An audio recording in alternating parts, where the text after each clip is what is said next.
everybody. Welcome back. It's part 2 of today's episode of Roll20 Presents Tomb of Annihilation. So it's evening in Kirsabal. The sun has set. There is a light rain. The weather above the jungle is quite different from the weather under it, right? It's a lot less muggy, a lot less like kind of sweaty and insecty. There's a lot more kind of airflow through Kirsabal. It's meant to be a place where one could come and view the glory of Ubtau's mighty jungle. And from here, I think we get the fade in on sort of sunset over the jungle. Off in the distance, you can see the not with any detail, but you can see the floating rock structure of the heart of Ubtau off in the distance, just sort of like hovering there above the jungle, sort of a dot against the brightness. And yeah, just like jungle laid out before you, and then off to the south, the peaks of flame, the dull red glow from their tops. And so what's everybody doing this like night that you have in Kirsabal? Trying not to fall off Kirsabal. It's a good call. Yep. You can do that by staying inside. As soon as Arcturus gets it all comfortable, because obviously he didn't know anything about the like religious aspects of this particular thing, but as soon as he like gets at all comfortable, he would just be like questioning everyone who's willing to talk to him about everything to do with Kirsabal, and just like digging around. Okay, who do you ask though? Like, do you just ask any Aarakocra, or do you spend your time with Ashara, like picking her brain? I feel like there's a little bit of I feel like he's more comfortable with not Ashara, just because like he doesn't want to fuck up and say something wrong to like someone who's like, because he failed those religion rolls. He has no idea what this place is about. I think that it's really important to him to make a good impression, specifically with these people. So he'd be more likely to be like whoever's leading them to an empty house, or like if there was someone doing their laundry out a window, like just randomly. Oh boy. Okay. Yeah, I mean, if you're just asking sort of at random, asking people, like, they don't, only the monks that kind of spend their time in the like the upper part of the monastery know anything about the religious stuff, and they just know that it's someone else's temple and they're just taking care of it as a sign of respect, because they're basically squatters, right? They didn't build it. Yeah. It wasn't for them. They just nested in it. The rest of them are just like Aarakocrans, like just people living their lives, like families of bird people. Yeah, that's what Arcturus's like jam is. Yeah. So he's just doing anthropologist stuff. I'm busy telling the monks about Ubtau. Like I know shit about Ubtau. Okay. They're patient with you, but they're mostly just like, Some of them probably don't even speak common, and they're just like nodding at you. Babysitting you. Yeah. What are you, Malik, what are you up to? I ask if I can stay and listen to the wisdom of the teacher. Yeah. Okay. And just see what it is that she does and talks about with people and listen. Yeah. Okay. So you just like hang out quietly, like listening to her talk to other people? Yeah, or ask questions. I think he's tactful enough to not be disruptive, but inquisitive. Okay, well, let's just have like, because it's hard for you to just listen in because they all speak a different language than you do. If that was something Malik wanted to do, I prepared tongues. Oh, okay, sure. Sweet, yeah. No, I'd appreciate that. There you go. So for an hour, you can overhear and understand all of the stuff that she's saying, and it seems to be like mostly matters practical, right? Like she just gives people advice about raising their kids, or about like what food to eat. Like someone brings a sick hatchling to her and she gives them advice on how to take care of it. And I think at one point the two of you are there alone. She's just dismissed someone with some advice. and she says, "You and your friends are dangerous individuals, used to spilling blood to get your way." He scratches the back of his head and he says, "That's what I've found my magic gives me a talent for." Every civilization needs its warriors. The Aarakocra are no pacifists. The Dukes of Wind gave us talons. It would be a disservice not to use them. But wielding one's power with wisdom is what matters. You and your friends are young yet. This is a lesson I hope you will not have to learn too hard. But if you are going to Omu, I think the road ahead for you will be dark.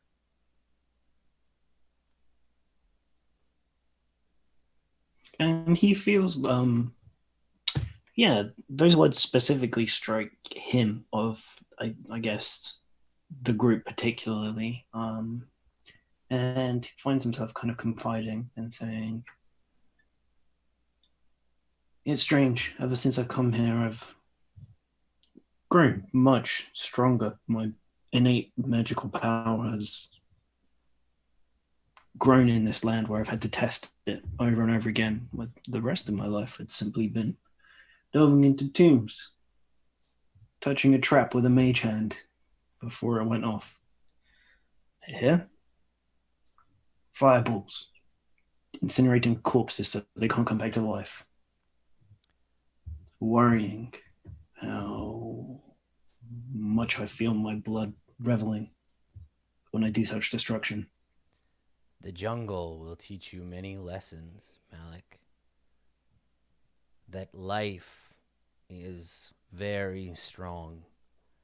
If you cut away the bushes, they will grow back. The jungle lives to consume and to grow. Life is strong, but a life is fragile. Learn to know the difference. Then, when you come face to face with death, and you will in Omu, you will know its worth. Power is good to have. Power can be used to make safety, to protect those things and people that you care about. But power, too, can be dangerous. Ras and Si did not understand this. Wanted power for its own sake. Now look what has happened, not only to him, but to all those around. Do not allow your growing power to harm those close to you.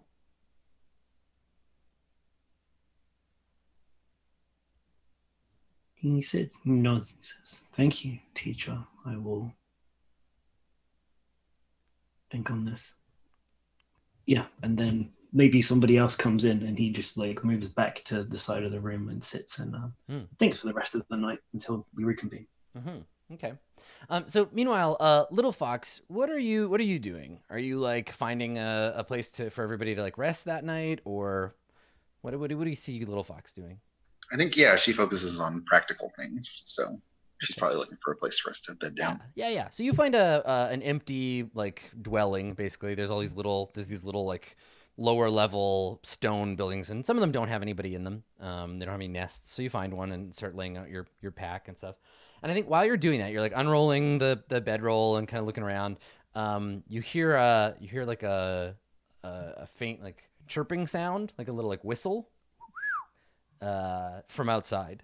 And when you look up, you see the little wooden mask and the kid just like peering around the corner, looking at you. And then when you look, he like hides, like goes back around the corner. Does he count as an animal? No, he does not. So yeah, Little Fox is like just gonna keep working and like do that thing that you do like when you meet a dog for the first time, where you don't make eye contact with it because it'll freak it out. Mm-hmm. You like pretend like it's not really there and just act very calm. She's doing that, so she's just kind of setting things up and deliberately not acknowledging him in a way that might make him feel skittish or threatened, Mm-hmm. and I'll see if he, Okay. gets bolder as yeah. I do so. Make a like a charisma save, I guess. Okay. I'm so good at these. I get a 2. Okay. So you're like, all right, I'll just treat it like a pup, and we'll see what happens. And so you like start unrolling, and then you feel like something hard like hit you in the back of the head, and when you turn around, there is like a seed pod or something lying on the ground, kind of like rattling, and you see the like little angry face of this little kid like peering around the corner, and again he like hides. All right. She picks up the seed pod and she just holds it. And the next time he's like trying to do something or look at me, just gets winged in the head with the seed pod. Okay, yeah, make an attack roll. All right. Which I guess would be a strength check. It's a dexterity, like an attack, basically, because you're throwing a missile weapon. Thrown weapons are strength. I mean, are you trying to hurt this person, or are you just trying to make sure you hit them? I'm trying to. Okay, yeah, like I'll roll. Oh, Dex. If it were like an attack, yeah, like it's a bit weird because an attack roll technically indicates you're trying to like do harm, but I think you're just trying to accurately like not miss in this case. Okay, so it just throws, and you miss, and it like flies out over and off into the jungle, and you hear the kid laugh like, "Ha! You missed!" And then he comes out and, like, folds his little arms over his chest. And he's standing there, and he's like little, and he's got his like feather cloak on, his little wooden bird mask, and he just stands in the doorway like, nice try. Yeah, and Little Fox like turns to look at him, and just says, "Go tell your sister then," and goes back to setting up camp. You are a monster. I have seen monsters like you before. You're an ogre or a troll. Why have you come to Kirsabal? Are you going to eat me in my sleep? I'm not scared of you, monster. Why wait till you're sleeping? She says, and like gets up into her full height. He takes kind of a half step back, and he says, "I am not afraid. I am a prince of Chult." Goes invisible. Okay. And just like picks him up while he can't see her. Okay, as soon as you disappear, he squawks like, "Ah!" and like turns to run, and you grab him and you become visible again, right? Yeah, exactly. Yank him off the ground, and he's just holding him up. Yeah. Yeah, and he shouts, he's like, "Sister! Sister, help!" Do you just let him squirm around and shout for his sister? Yeah, and she's like inspecting him, like holding him at eye level, flailing his arms and trying to kick you. She's like, "Ooh, I don't like eating scared little children." Sours the meat, and like fixes him with a look. Yeah, and he roll to intimidate. Picking on children. Yeah, there we go. That worked. He just like freezes up and just like swallows hard and doesn't say anything. And you can see he's just like, now he's actually like scared of you. Yeah, and she like wags a finger in his face and just says, "I'm not afraid of you or of any queen or king. And I will never bow to you." And then like puts him down at the doorway and says, "Now go away." And he makes like a cawing sound at you, like, "Ah!" and then like flaps his arms so his cloak like flutters, and he like flies away, like he runs off, like pretending he can fly. Yeah. And he runs off. And Little Fox just like shakes her head and resumes. Awesome. Okay.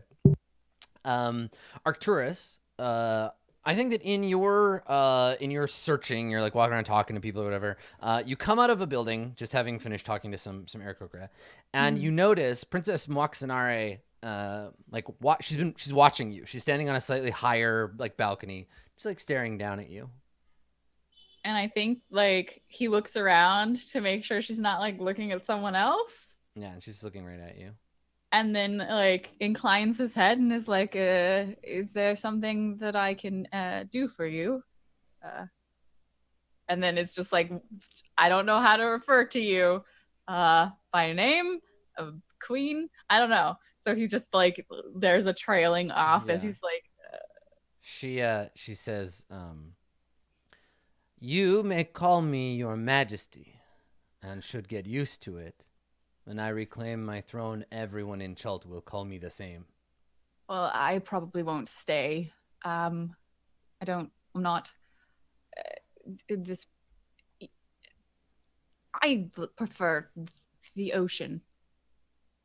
She looks at you like that's the dumbest thing she ever heard. But of course, Your Majesty. You live under the ocean. Not this one specifically, but the elemental plane of water is very similar. I in have a not range. heard of this kingdom, this elemental plane. Where is it? It's a different plane. Have you ever seen someone do magic where they open a door to a place that is not there? She just looks at you like, what are you even saying? It's a separate world from here. Like where the gods live. Very like. Is that where Ubtao is? Did he go to your elemental plane? I've never seen him there. I But have not seen him either. He abandoned us here. That is what I have heard, yes. I think that if Ubtao came back, I would make him bow before me and kiss my ring before I would forgive him for what he did.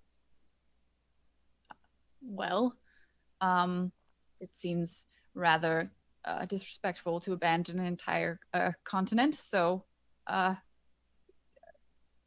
sure that he would deserve it. And then like Arcturus does this thing where he's like, I'm going to have to like apologize for this later to like whatever god.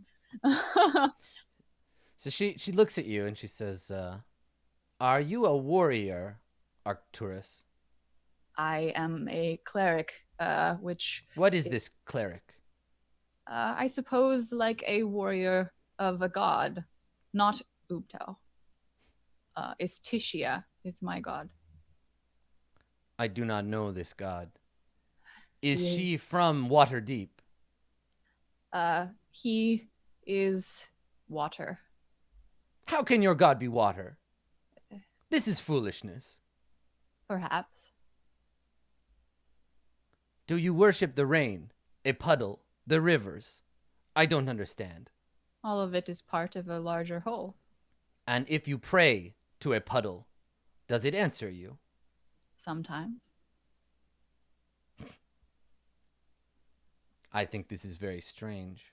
You are very strange. How many warriors have you beaten in combat, Arcturus? I do not keep track. That is not why I fight. Are there no champions in your Lemental plane? There are many. In fact, Triton are very similar to the Aarakocra that you've spent your life surrounded by. I found their society to be a bit boorish, honestly. The Aarakocra are loyal subjects. They are keeping my brother and I safe from the forces that would have us killed before we can reclaim our throne. It is quite good of them to do so. It is not good. It is what is right. Yes, I'm sure. You and your friends are going to Omu. Yes. I wonder, what do you know about this place? Not much. You could tell me more. It would perhaps be helpful. I have not seen it myself. I was just small when we left that place. It is deadly. Ashara says full of vipers. That Omu is poisoned. Well, I have a spell that... never mind.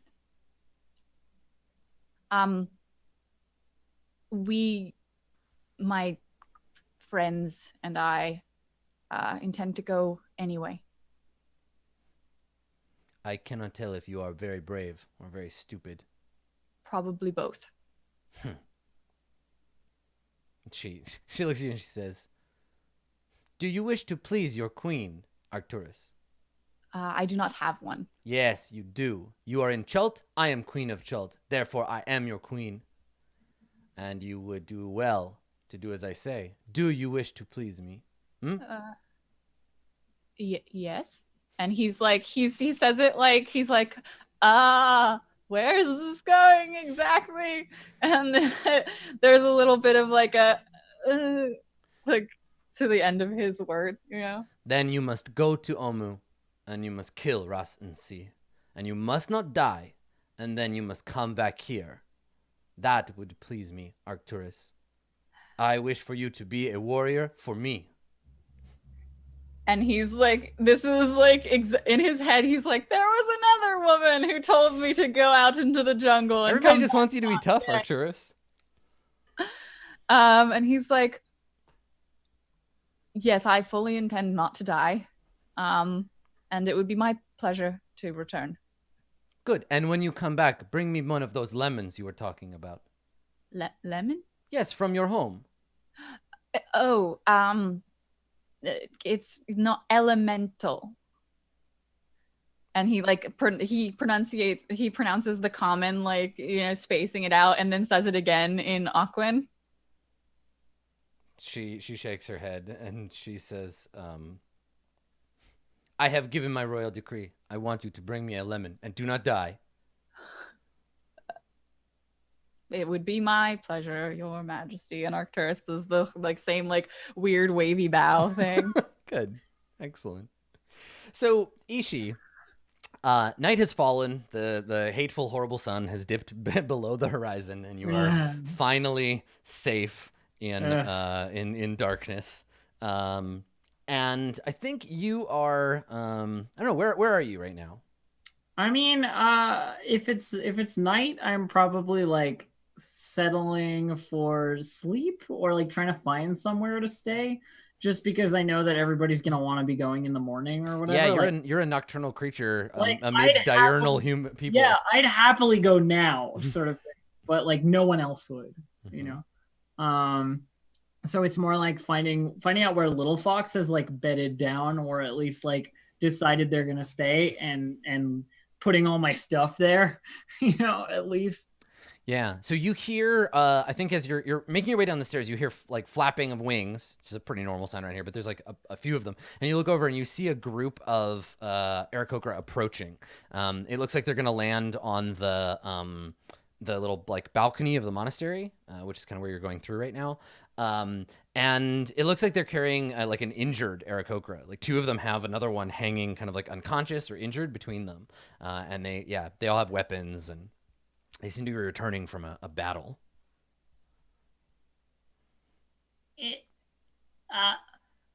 Are they gonna be okay? I sort of like call out. Yeah. You can see that a couple of people, like the monks and stuff, are rushing to meet them when they arrive. Oh, okay. I mean, I'll go over to like where they are and see what's going on. Okay. Because you know, there's like some commotion or whatever, and sword fighting is, you know, it's bad for for the health of the people coming back here. Mm-hmm. If stuff is like close enough that it's a problem, you know. Okay. Yeah, so I go over to see what's going on, and I approach one of the like warriors. Yeah, so as you get there, they've arrived. One of them is lying on the ground, or on the balcony. And you can see that she's been like badly injured. She has like her armor is like rent. There's a big claw mark. She's missing a bunch of feathers. Her eyes are sort of fluttering, like she's in and out of consciousness. One of the ones carrying her recognizes you, and he says, in common, friend Ishi, and says, is Arcturus, the others, with you? Yeah, they're like over there, you know, pointing towards wherever it is we're staying. I was just headed over there, actually. Is everything okay? And yeah, everything is very clearly not okay. This is like an EMT scene where like the one on the ground is dying. And the other warriors are attending her or trying to, but there's still a sense of like, is she gonna make it? Like panic in the air. I don't have a healing potion. I was gonna give him a healing potion, but I used the last one that I had on Arcturus. Yeah. You could run and find Arcturus because So- he can so, heal yeah, people with that's literal what I- magic. That's what I was gonna say. Like my next, we like check to see if I have anything, and then go, yeah, I'll get Arcturus. Arcturus will be able to fix them. And scamper off. Yeah, you scramble off to find, and Arcturus, Little Fox, and Malik, you are all in the little dwelling where where you were, where Little Fox set up for you to rest. So Little Fox, Ishi, that's where you find everybody. I'm saying something about how like it's funny that she thought I said lemons. Guys, Arcturus, Nefir's out there, but it looks like somebody's hurt too. So you should go like real quick. Come on, can we? And I just like run off like. I like grab my spell components pouch out of my backpack and run after. Okay, all right. Is everybody gonna run along? Yeah, we're all gonna go too. Sure. Okay. Yeah. So you get into the main room. They've brought this person inside. She's lying on the ground. Someone has run off to get a teacher, but Ashara has not arrived yet. And yeah, you see Arcturus when you come in. You see a woman, an Aarakocra, and she's lying on the ground dying. Nefir is next to her, holding her hand, talking to her. I'm here. How can I just heal it? Like, right? Is it all right if I touch you? She's like out. She can't. Like, there's no talking. No. And then I look over to Nefira and I'm like, may I heal her? And Nefir looks at you and in Aarakocra says, "It is good to see you again, friend. Would that it were under better circumstances." And he gestures and says, "This is my nestmate, Kira, a brave warrior. We fought some gargoyles from Omu. She's dying. Please, anything that you can do to help." Boom. Okay, so you channel the healing power of Tishia. Yeah, I get everyone a little bit damp. Okay. And some of her wounds close, not completely, but enough to stabilize her. And instead of being in that like dying unconsciousness, she falls into a state of rest. And Nefir looks at you and says, "Thank you, Arcturus." Of course. I would hope that next time we meet, there is no danger for me to save you from. This is Chult. There is danger everywhere. Right. These gargoyles, you said, did you best them? Are they still out there? They are ever present. Filthy creatures, unnatural abominations spawned in Omu. They hunt us wherever they find us. That is why the patrols are necessary, to keep them from finding Kirsabal. This time we were routed. Next time, perhaps we will be better. You said they come from Omu. Yes, the cursed city. That place is full of... Well, we shall be going there. Me and my party, and like motions to like everyone else. I should hope that we would be able to put a stop to this as well. Our list keeps getting longer. I mean, you say like, we're going to go there with everybody. Nefir looks up and sees Little Fox and Malik. And he says, in comment, "Ah, good to see friends. Welcome, Kirsabal. Many thanks." And then turns back to you, Arcturus, and says, "If you travel to Omu, you hold your fate in your hands. That place holds nothing but death for all those who go there." Yes, well, that's one of the reasons why I suppose we're going.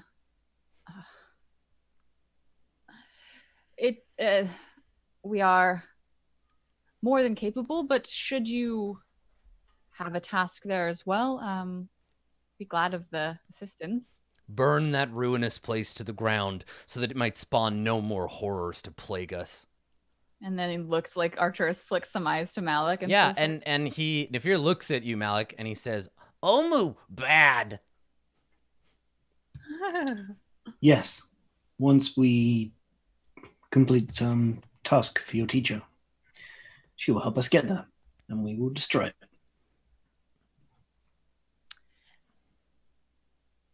And he says to you, Arcturus, Malik speaks of a task given to you by the teacher. What is this task? We are to go to the gardens of Nangalore. And You seek the Black Orchid. For the Yes. dance. I understand. Teacher wishes to give you wings so that you might make your way across the jungle. Yes. She is wise. There's dancing involved. He shakes his head. A sacred ceremony to the Wind Dukes. Ah. If you return from Nangalore alive, you will understand the blessing. Of course. Well, I certainly hope that we come back alive. We wouldn't be very successful in Omu if we can't even get a flower from a garden. He puts his hand on your shoulder and he says, in the garden of Nangalore, only ill plants grow. Be brave, Arcturus. And then he looks to your friends and he says, Nangalore bad. Jungle dangerous. Careful, friends. We'll be careful. And he nods and he crouches down and he picks up his like mate and he says, I must care for Kira now. She, Yes. as well as I, owes you her life. It's, of course. It is entirely. It's fine. No problem, bro. Just it's yes. Yeah. So the rest of the warriors kind of separate, and the Kirsabal goes into like rest mode. People come back to roost, and a couple of them go to to do the night patrol. But the thing about Aarakocra is they have terrible night vision. So mostly they just stay like kind of alert. Like Aarakocra they're like parrots. They don't sleep the same way that other people do. Like they're always listening, and they're very light sleepers. So they're on watch, but they don't have anybody necessarily flying around. Yeah. I suppose we should also get some rest. Yeah. I, for one, am still hurt from the climb up here and would like to rest. Yeah, fair. That's good. Okay, yeah, you want to get some rest? Long rest sounds good. Yeah. Okay, perfect. Okay, so you spend that night resting in Kirsabal, and the next day there is a heavy rain. You can hear it pattering off of the jungle. Maybe the sound of the rain like wakens you the next morning. And yeah, what do you do? I suppose we should get started on the Nangalore biz. Yeah. I guess the only thing to do is go down, Yes, I didn't. which think is there's going to anything be as annoying as going up So this And time then we're the going to have to Aarakocra, up again. I say this time the Aarakocra they'll help you get down and up, so you don't have to. Okay. You don't have to do the whole climb. That's just there to keep you from like rushing up Kirsabal. So yeah, you get assistance climbing down. Rad. Yeah. So where would you like to go, oh party of mine? What's the direction where you headed? You know that Nangalore is like somewhere in that direction. I suggest we get That to the direction. river. We should go to the river and then go down river. Because they Yeah, we said, could certainly do that as well. So like here to the river and then follow yeah, that. because they said it was probably very close to the river because it's a garden and it needs lots of water. So that's the closest river. We should follow it. Okay. Yep. All right. Sure. Okay. So you're gonna head into this hex this day. Yeah, I would say so. You go back and pick up your boat. Yeah. Yes. Hopefully. Yes, I pick up the boat if it is there, and I will Uh, carry the boat to the river. Yeah. Yes, Let me. finish. Okay. Yes, the boat is still there. That's fine. So you head down and you pick up your boat, and let's do some wayfinding. So is Tishia? Oh yeah, Tishy is all about finding ways, This is one of those boats we got in a take a boat, leave a boat, not about Trey. finding ways. Mhm. and so That's how Chult Sure. works. Actually, it's like Yeah. it's like umbrellas. You just put one in there, and if someone takes it, you can't get too mad because you'll just be able to pick up another one later. All right, so a little bit of help. Arcturus cast the spell. Malik and Little Fox are going to lead the party with advantage. Normal pace through the jungle.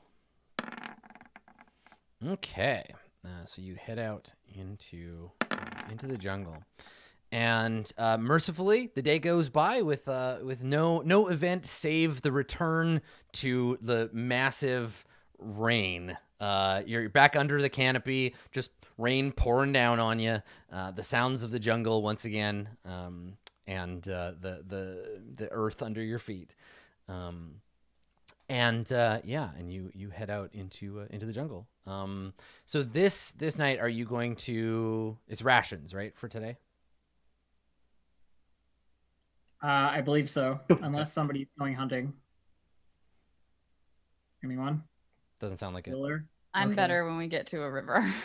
Okay. So Yeah. go ahead and mark off a ration for today. I will check the weather for the next day.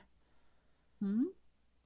And then we will carry on. Okay. Heavy rain continues. Bad storm, just like pounding rain.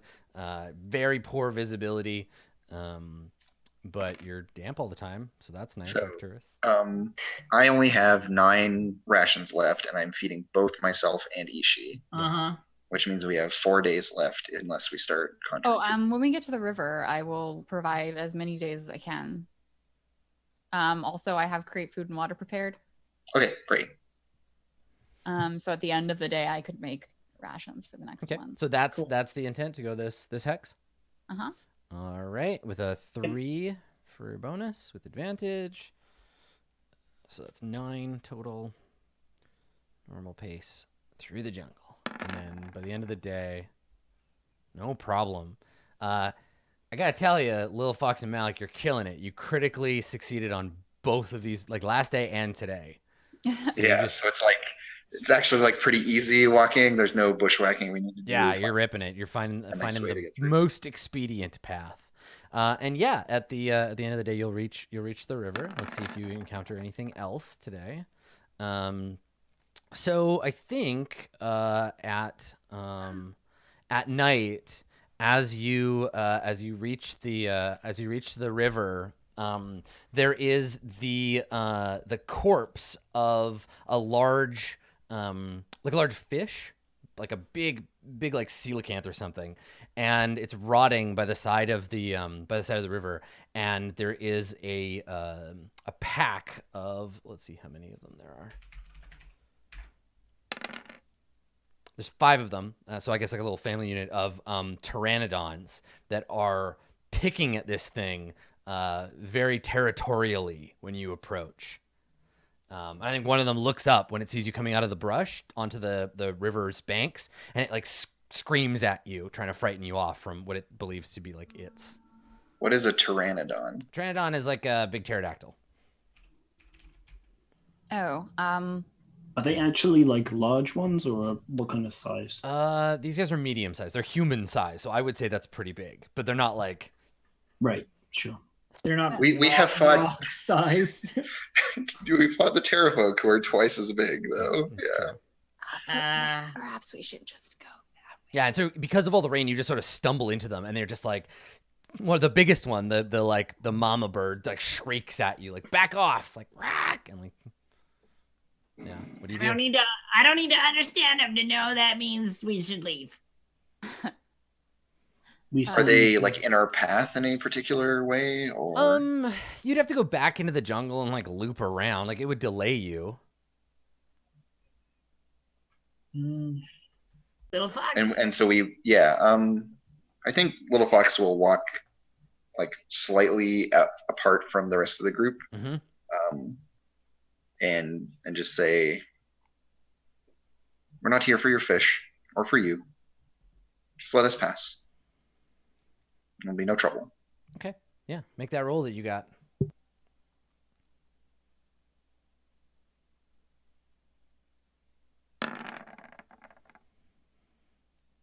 No problem. I get an 18. No problem. So they look at you and then kind of like confer amongst themselves, realize it's probably not worth getting in a fight with y'all, and then they scatter. They like leave. They're like, nope, not worth it for this scavenged fish, and they flap off with a flutter of leathery wings. and we're not going to take their fish because I've played Darkest Dungeon and I know that you don't go touching strange fish corpses. Mm-hmm. Not a good time. Yep. That was certainly effective. Thank you, little fox. Yeah, Little Fox just shrugs and walks through the clearing. Okay, so that's like the end of the afternoon. So you follow along the river. I guess you get in your boat a little ways, and you start up the river. And I think that you head that way for several hours while the light slowly fades. There is another encounter, but if y'all will give me a second to prepare it, feel free to RP some boat stuff while I build this real quick. Because I want to make sure I have a map in case this goes bad. It's still raining heavy, right? Oh yeah. I'm just bailing the boat out while we're like setting up to get in it, because it fills up as fast as like the rain comes down, right? So yeah, that would definitely be a problem. Because Ishi's no good for like rowing or anything. She just bails it. Like that's her job, bailing the boat. I think Arcturus has he's like clutching the medicine that he bought like in his hand. And he's just like, no, it's only for half a day. I should save this for the whole day of travel. Yeah. No doubt have in front of us. Like, just like holding it and like fighting with himself about whether to take it or not. Yeah, Malik is, he's got Volo's guide open, and he's checking like for different plant monsters, basically doing a bit of research before they get there to see if he can come up with anything that they might face there. Okay, and what are you doing to protect Volo's guide from getting like washed out, essentially, because it's raining really heavy, right?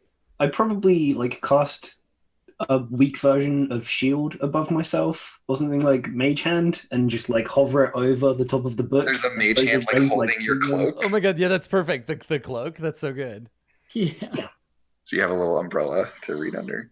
Yeah, I like that. That's awesome. Okay, let me get your canoe. Are you looking for anything in particular in Volo's?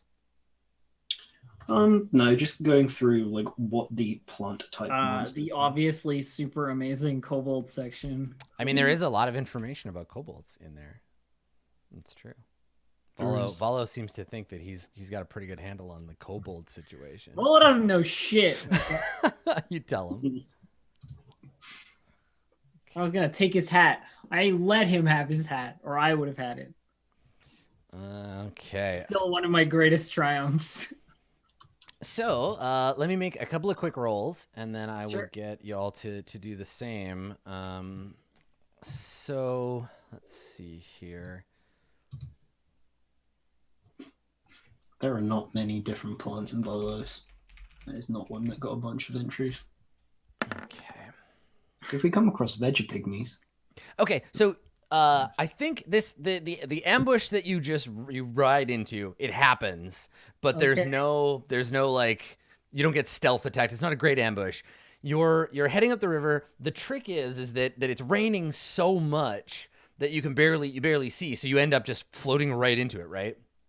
And you hear a shout from some nearby bushes that's mirrored on both sides, raspy human voices that shout, Russ, and see, and they like burst up out of the bushes, and there's a bunch of like filthy looking, kind of glassy eyed humans of Chultan and Chandathan descent with the blue triangle painted on their forehead, and they burst out of the bushes ready to hurl spears at you.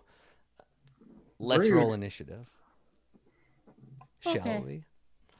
Let me move you over to the map, and we can fight some of these nerds. All right. So, hold on. Gotta move you a couple more. There you go. Let's fight these nerds. Okay. So I'll roll initiative. There we go.